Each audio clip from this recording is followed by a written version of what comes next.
Today we are reviewing Americana, written and directed by Tony Toast. This is actually I have very complicated thoughts and confused thoughts on this film.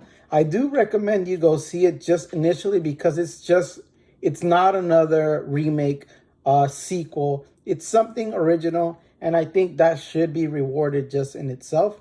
Now, is it good? It's thought-provoking, at least because I went to watch 3 films today, and that's the film that I'm constantly thinking about. So where do we start? Initially, I felt like this movie is very anti-American, specifically anti-Midwest America, quote-unquote flyover country. But the more I saw the film, it's just an interesting thing. The movie itself I thought it was a heist movie, but it isn't. Kind of. What happens is there is something called a ghost shirt, and it's a Native American, at least for some Native American tribes, I'm not too familiar. They have a special garment, and they believe this garment would protect you from bullets and it's like a special magical powers. Obviously it didn't. So it got captured inevitably by the white colonials, and then they have it, and the natives want it back. So it's a struggle between many different factions and individuals who want this garment. That's kind of the overall plot of the movie, and you see several factions philosophically differing that they want this garment for separate reasons. One guy's a collector. One faction is the native tribe, which is, it's their heritage. And some just want it for money. The interesting thing is, the reason why I thought at first this movie was very anti, white people, to be quite honest with you, is the very initial shots of the movie kind of sets it up that way. It makes you think. There's a lot of stuff like, there's like a bumper sticker, and I'm paraphrasing, that says, my heroes killed cowboys, not we're the cowboys. That kind of sentiment. There is also something like a white savior complex in one of the characters, one of the children. But at the end of the movie,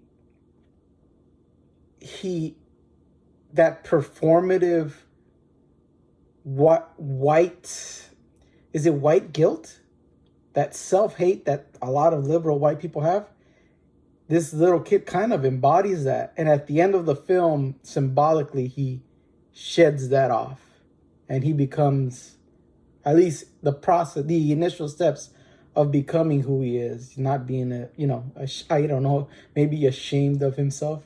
It's a very interesting dynamic. Another thing that made me feel initially why this movie was kind of like a big dig at Middle America.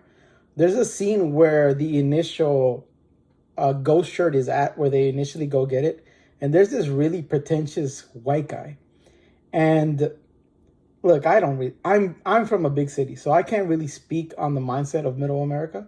But this white guy felt like he was being channeled, like the executives at these big Hollywood studios.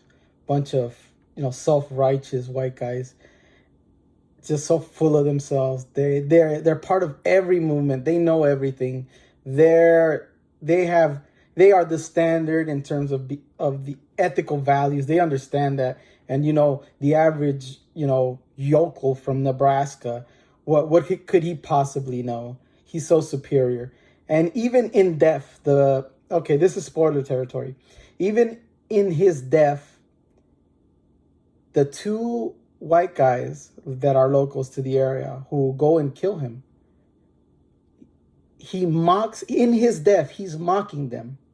He's still looking down at them from the position of death, that they are going to be paid a fraction of amount for stealing an artifact that is worth not infinitely more, but much more valuable than what they're getting paid for. It's like, man, you guys have an artifact that is worth so much money, and you're basically getting pennies for it. Like, in death, his reaffirmation of his superiority is there. And I was like, it kind of feels like the director is kind of that guy, but I don't think he is. It's more complicated. The writing itself, the story itself is a good story. The execution of the story in some places, the writing of the dialogue specifically, kind of hit and miss here and there. I didn't really particularly like, especially when you go into where basically it's kind of like a slave camp for women. And it's basically at the end of the movie, it does turn into this woman power deal. You know, all the villains for the most part are green-eyed, blue-eyed white guys. Typical Hollywood. So that's still there, but at the end of the day, I kind of shed that off. That I think it's really anti-American. The messaging is a little bit, that's why the story is not 100% there. Every single character here, except for one, because he's kind of mentally handicapped, is insufferable, unlikable. Even the two protagonists that the writer wants you to relate to, they're pieces of shit. The female definitely is, the singer. She's a piece of shit. There's nothing good about her. So when she's getting her, I don't know if swan song is the correct thing, but when she's riding into the sunset and tears are rolling down her eyes while she sings, man, fuck you. I'm gonna relate to that bitch after all she did. Some waitress who was by all appearances just a decent person, and greed, because of her greed, gets so many people killed, almost gets herself killed for a few fucking grand to go to Tennessee. Fuck you. That's why I'm mixed on the movie. I like it because it's thought-provoking. I think audiences should, with the glut of sequels, like The Bad Guys 2, Nobody 2, like there's so many sequels, fucking the 30th Superman, fucking Fantastic Four reboot for the 4th time, which is a derivative of several fucking Marvel movies, and you have something original. Even if I personally don't feel like it hits the mark, it should be rewarded for its originality. I'm very curious what you guys think. It's an interesting film. I think at the end of the day, I think the end scene should have been the child and the mom, where he finally takes off this performative white savior trope and he steps into becoming, what he really is.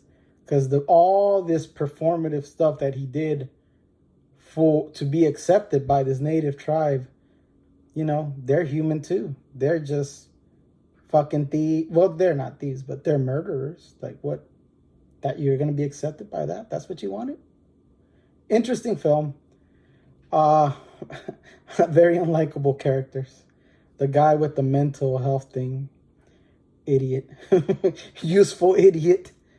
He died at the end. Every man here is a fucking dope, with the exception of the Karl Marx quoting fucking Black Panther-esque Indian rebels.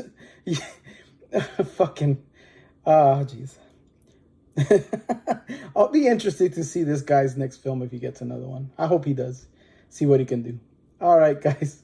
This is Edgar Cruz from Doom No Tron Studios. Until next time, goodbye. Take care and God bless. See ya.